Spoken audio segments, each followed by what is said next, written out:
Our top story today from the GatewayPundit.com, CIA addresses the claims that Thomas Matthew Crooks was a subject of an MKUltra experiment. We're covering this story and so much more here on the Gateway Pundit's Week in Review.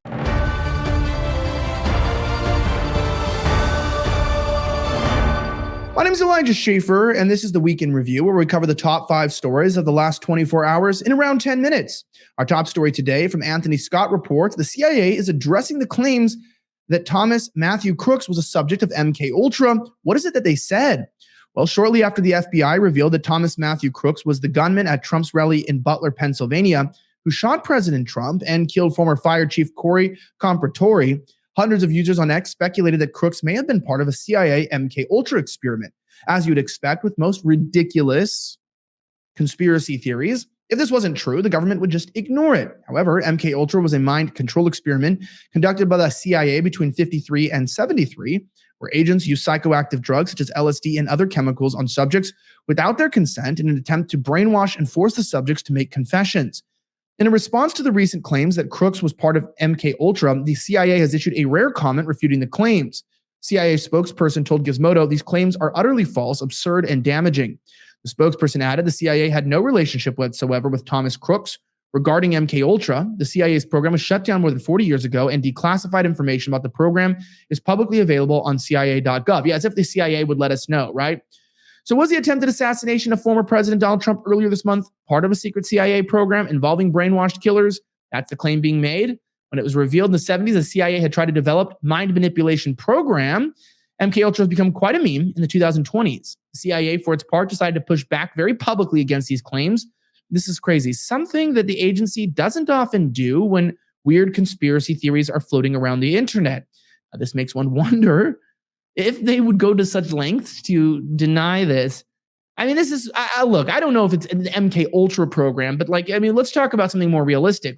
Sometimes truth is stranger than fiction. And it's not even hard to believe that this guy would be related to some sort of federal agency. But the idea that, he couldn't have been related, this is impossible. This is almost just absurd. Downright stupid and unbelievably ridiculous that they would weigh in and not make that more, that makes it more suspicious, in my opinion. I'd love to know what you think about that below. Our next story about Kamala Harris. Has Kamala Harris already made her VP choice? Mark Halperin, who broke the news of Biden dropping out, posts a tweet that is raising eyebrows, Linebarger reports. According to a man who broke the news of Joe Biden dropping out of the presidential race, Kamala Harris may have already decided on her running mate. Mark Halperin, a journalist and commentator for Newsmax, posted a tweet on Sunday that is raising some eyebrows across social media.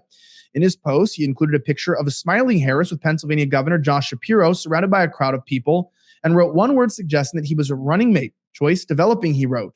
Some users, including liberal reporters, immediately accused Halperin of making this all up, ignoring his spot-on revelation on Biden. It may very well be Shapiro, but Mark Halperin is very clearly just making this all up and has no special knowledge whatsoever, Alex Shepard said. Others expressed a mixture of nerves and approval and confusion. If Harris picked Shapiro, we're all in for a really tough election. Empire State Politics, someone said, and another choice is ridiculous, Morgan Worsler said. If Harris does ultimately select Shapiro, he has the benefit of having a high job approval rating and arguably the most critical swing state in the country. Now, my producer had sent me something really interesting. I got to get it here from Charles Johnson. So that they heard that his pick or the pick for VP under Kamala Harris would actually be Tim Walz. So some people are saying it's going to be Josh Shapiro. Other people are saying it's going to be Tim Walz. I'll let you decide what you think. It is interesting, though, when you look at Shapiro's background. If that were the case, well, I have my own theories.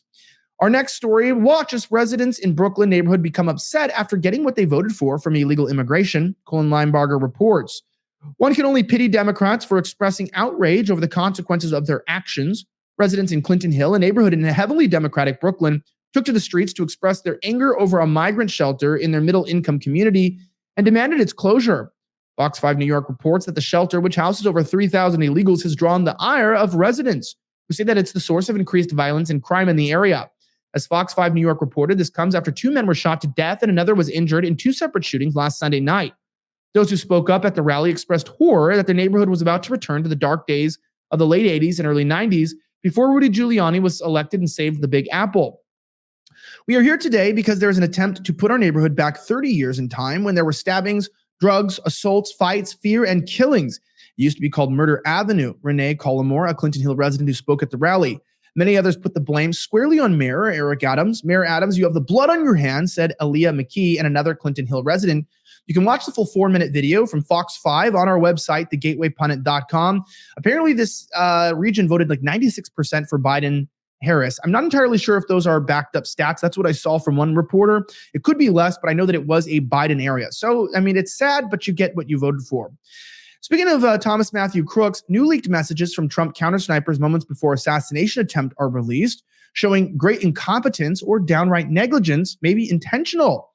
Chilling leaked messages from Trump Countersnipers have surfaced detailing moments leading up to the attempted assassination of former President Donald Trump in Butler, Pennsylvania. On Saturday, July 13th, there was a colossal failure of security, according to the former director of the Secret Service, Kimberly Cheadle. The colossal failure resulted in an alleged sniper, Thomas Crooks, taking shots at President Trump from the rooftop of the AGR building in Butler, Pennsylvania. The Gateway Pundit has published exclusive reports indicating the assembled group yelling, which include local patriot Greg Smith. The group could see the sniper team on the second floor. Smith could also see that the second floor sniper team was watching Crooks for half an hour prior to the shooting and doing nothing. After a timeline was released, we know that by 5:14 p.m., Crooks was actually spotted by one of the snipers who took an actual image of him. He was patted down at one point, apparently with a transmitter device and even a rangefinder, all which were considered normal. Now, by the time that things got around, I'd like to release this text message to you guys here. One of the sniper team said, "Someone followed our lead and snuck in and parked by our cars, just so you know. I'm just letting you know because you see me go out with my rifle and put it in my car, so he knows you guys are up there, and he's sitting to the direct right on a picnic table about 50 yards from the exit." Someone said, "Roger that." Of course, this was hours before, leading one to question what's really going on with our Secret Service and their negligence. Our last story is about the fix being in election 2024. The fix is in with the Kamala Harris bait and switch KHB&S operation. Got a nice low resolution image there. I don't know why. We just saw America's first junta, or junta. It doesn't really matter how you pronounce that. The Obama team did what they intended to do from the beginning, foist Joe Biden upon the American people and then shove him out of the way at the right time. Biden felt betrayed, isolated, and angry, but seems so far to be going along with the palace coup. The disastrous debate performance on June 27th was the event that Blue Deep State was waiting for.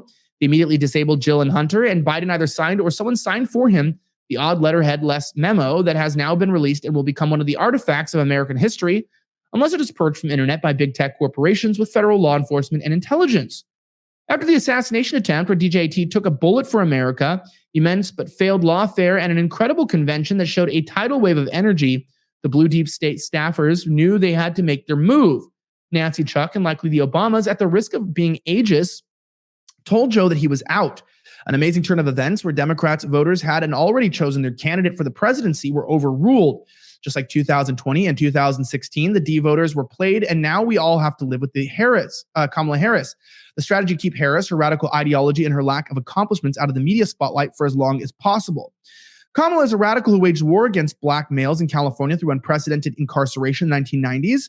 She has an extremely terrible track record, and not to mention in the midst of this that it seems that Biden was threatened by Obama with the 25th Amendment, according to reporter Colin Rube, saying that they would, say that he was incapable of running and they would oust him and then make him abject and subject to failure, or he could finish out his term, which we don't even know if he's even alive, if he has a body double. Honestly, I mean, I'm just speculating, but we have no idea what's actually happening.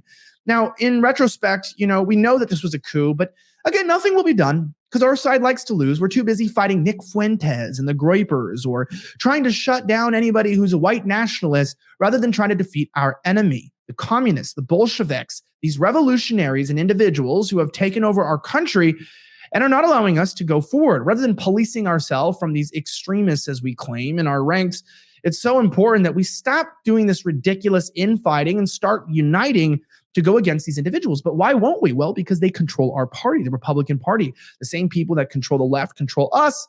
I'll let you do your own research. My name is Elijah Schaffer. Thank you for watching the Gateway Pundits Weekend Review. Make sure that you subscribe to this channel by hitting the link below. You can also support us directly at our mug club at thegatewaypundit.com. Have a great rest of the week, and may God bless the United States of America. I'm signing out.